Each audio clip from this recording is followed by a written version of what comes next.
Nahirapang makasakay ang ilang pasaherong papasok sa trabaho at eskwela sa Commonwealth Avenue dahil sa masamang panahon. Live mula sa Quezon City, may unang balita si EJ Gomez. EJ. Ivan, good morning. Ilang pasahero nga ang nahihirapang sumakay dito sa Philcoa ngayong rush hour na at masama ang panahon. Halos magdamag na nakaranas ng pag-ulan ang Quezon City. Hanggang alas 6 kanina ay makulimlim sa Philcoa. Dahil rush hour na, maraming pasahero ang nahihirapang sumakay papasok sa kanilang mga trabaho o eskwela. Mahaba ang pila sa sakayan ng jeep.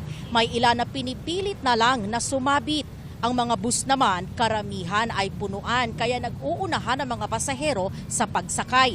May iba na napipilitan na lang mag-taxi para hindi malate sa pupuntahan. May MMDA enforcers naman na nagmamando ng trapiko sa babaan at sakayan sa Philcoa. Galing ako ng Maligaya, Novaliches. Punta ko ng East Avenue Medical Center. Papacheck up lang, laboratory. Ay, medyo mahirap kami mga senior.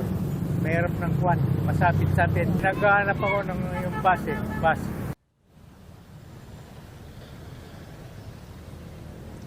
Ivan, yung nakikita natin, latest situation, traffic yan dito sa kahabaan nitong Commonwealth Avenue, dito sa may Philcoa. Marami ng sasakyan pero dire-diretso pa rin naman yung mga takbo nila. At yung araw, mas tirik na sa mga puntong ito at nabawasan na rin yung mga pasahero nag-aabang na masasakyan dito kumpara kanina ng 30 to 1 hour ago. Kasi dito kanina ay kalat-kalat sila habang nag-aantay nga nung kanilang masasakyang bus o jeep o taxi.